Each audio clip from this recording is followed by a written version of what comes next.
क्या आप जानते हैं किसी भी प्लॉट या ज़मीन की रजिस्ट्री करा लेने के बाद वह ज़मीन पूरी तरीके से आपकी नहीं होती जब तक एक महत्वपूर्ण काम आप नहीं कर लेते अपने खरीदे गए प्लॉट या ज़मीन का।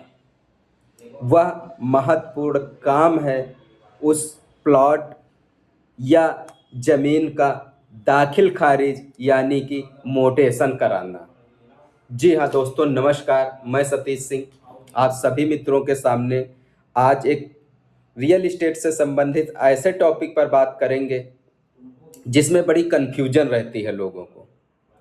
अक्सर लोग मार्केट में जाते हैं अपने लिए एक प्लॉट खरीदने, ज़मीन का छोटा टुकड़ा खरीदने, लेकिन दिमाग में रहता है कि यार हमको दाखिल खारिज ज़मीन चाहिए, दाखिल खारिज प्लॉट चाहिए। अच्छी बात है, आप दाखिल खारिज प्लॉट देख रहे हैं, अच्छी बात है। और दाखिल खारिज हो जाने के बाद आप पूरी तरीके से मालिक बनते भी हैं अपनी ज़मीन के। लेकिन इसमें थोड़ा सा ध्यान देने की बात है आपको। अगर आप ज़मीन का एक छोटा टुकड़ा प्लाट के रूप में खरीद रहे हैं तो केवल आपको दाखिल खारिज ही नहीं देखना है दोस्त। दाखिल खारिज के साथ साथ आपको ज़मीन का लैंड यूज भी देखना चाहिए। अगर आप घर बनाने के लिए ज़मीन खरीद रहे हैं तो, और अगर खेती करने के लिए कृषि वाली ज़मीन देख रहे हैं तो उसमें लैंड यूज आपको नहीं देखना है, उसमें केवल दाखिल खारिज आपको देखना है। और दाखिल खारिज करा लेने के बाद ही आप असली मालिक बनते हैं। तो बहुत ज़रूरी हो जाता है आपको प्लाट खरीदने की स्थिति में दो चीज़ें हमेशा ध्यान में रखना चाहिए। जब तक आपका दाखिल खारिज नहीं होता है तब तक असली मालिक वही रहता है जिस व्यक्ति ने आपको प्लाट या ज़मीन बेची थी। इन दाखिल खारिज ना होना और रजिस्ट्री हो जाना, इन जो दिनों के बीच की समस्या होती है वो समस्या आपको फेस करनी पड़ेगी। उस समस्या में उस दिनों में गैप में आपको थोड़ा सा ध्यान रखना पड़ेगा अपनी प्रॉपर्टी को लेकर कि कहीं विक्रेता आपके साथ कुछ गलत ना कर जाए। प्रॉब्लम हो सकती है जब तक आपका दाखिल खारिज नहीं हुआ है।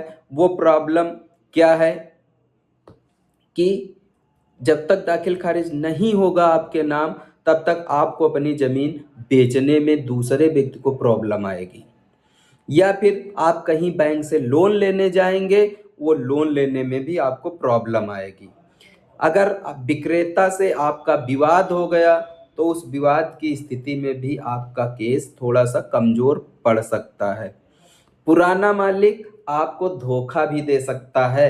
अगर आपने रजिस्ट्री करा ली और दाखिल खारिज नहीं कराया है और आपने जो रजिस्ट्री कराई है वो रजिस्ट्री इंतखाब से आपको हुई है, तो फिर आपका अगर पुराना जो विक्रेता है वो वही ज़मीन किसी दूसरे व्यक्ति को भी बेचकर आपको प्रॉब्लम में फंसा सकता है, आपको कोर्ट कचहरी के चक्कर में डाल सकता है। सही तरीका क्या है? आप रजिस्ट्री कराएं, तुरंत दाखिल खारिज के लिए आवेदन कर दें, खतौनी में अपना नाम चेक कर लें।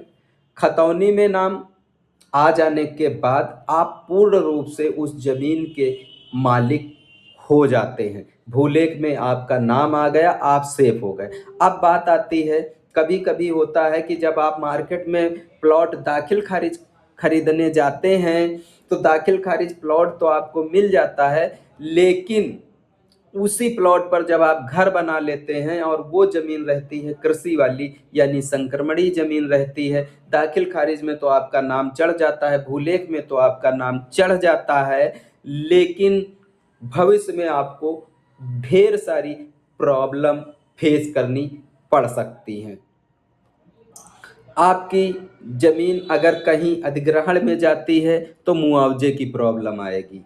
अगर कृषि वाली जमीन है, कृषि के हिसाब से मुआवजे देने की बात की जाएगी सरकार के द्वारा। बैंक लोन लेना चाहते हैं आप, बैंक लोन लेने में भी आपको प्रॉब्लम आएगी दोस्त। तो हमेशा याद रखें, अगर आप कहीं भी प्लॉट के रूप में ज़मीन खरीद रहे हैं तो उसकी केवल रजिस्ट्री ही ना देखें। रजिस्ट्री पर आवासी लिखा हो जाने से आपकी ज़मीन आवासी नहीं होती है। आपको अगर बिल्डर या किसान ने ज़मीन बेची है, आपने दाखिल खारिज वाली ज़मीन ली है, लेकिन वो भूलेख के अभिलेखों में कृषि वाली जमीन के रूप में दर्ज है, तो आपकी दाखिल खारिज भी कृषि वाली जमीन से ही होगी, कृषि वाली जमीन में ही दाखिल खारिज होती है। अब आपने घर बनाने के लिए जमीन खरीदी है, तो आपको अपने स्तर से उस जमीन को वर्तमान समय में जो व्यवस्था चल रही है धारा 80 के अंतर्गत आवासी जरूर कराना है, उसके बाद ही उस प्लॉट पर आप घर बनाएं। अन्यथा भविष्य में आप बहुत सारी परेशानियों का सामना कर सकते हैं। आशा करेंगे आज का वीडियो आपको पसंद आया होगा। अगर पसंद आया है तो आप हमारे वीडियो को लाइक कर सकते हैं, चैनल को सब्सक्राइब कर सकते हैं और अपने जानने वालों को हमारे वीडियो को शेयर भी कर सकते हैं। अपना प्यार भरा समय देने के लिए, हमारा पूरा वीडियो देखने के लिए आप सभी मित्रों का हृदय की गहराइयों से बहुत बहुत धन्यवाद।